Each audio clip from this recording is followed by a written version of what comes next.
به کنیزش گفتش که یه پارچه‌ای به خودم بکشم. بعد یه مدت صدام کنم. اگه جواب دادم که هستن، اگه جواب ندادم برای خودم قربون نشونه گذاشتنت برم خواهم.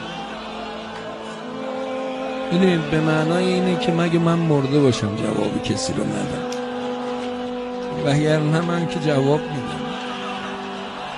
کما این که تو کربلا هم شمر صدا کرد، حضرت عباس جواب نمیداد، امام حسین بهش گفت جواب بده. تو خانواده ما جواب ندادن نداره. عجیبوه و انکان فاسقا، جواب بده اگرچه گناهکاره.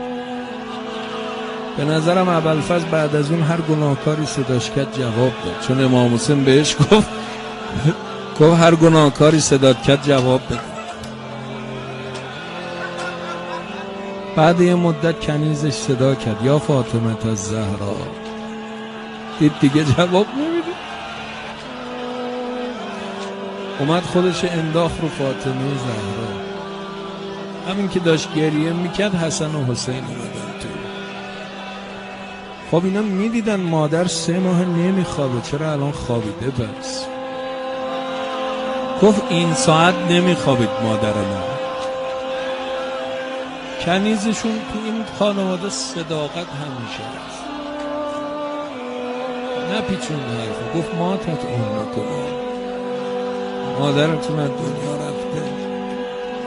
تا گفت مادرتون از دنیا رفته حسن خودش انداخت رو سینه مادر. جواب ندی من دق میکنم. اولین بار جواب نمیده. اینا اصلا عادت ندارن فاطمه زهرا جوابشو نمیده. کنیزشون آروم، نه بازوشونو بگیرن. اینا امامن، امامزادن.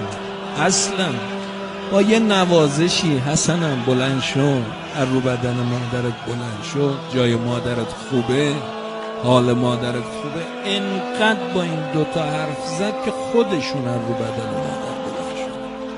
اینا رو نکشید که امام و امامزاده حرمت داره. دختر ابی عبدالله خودش انداخت رو بدن بابا.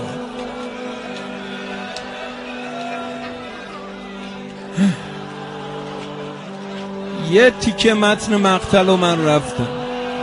گفت جمع عدت من الاعراب، یه مش اراذل جمع شدن، یه مش قلدر جمع شدن، جروها عنه، رو زمین دختر ابی عبدالله رو کشیدن و بردن.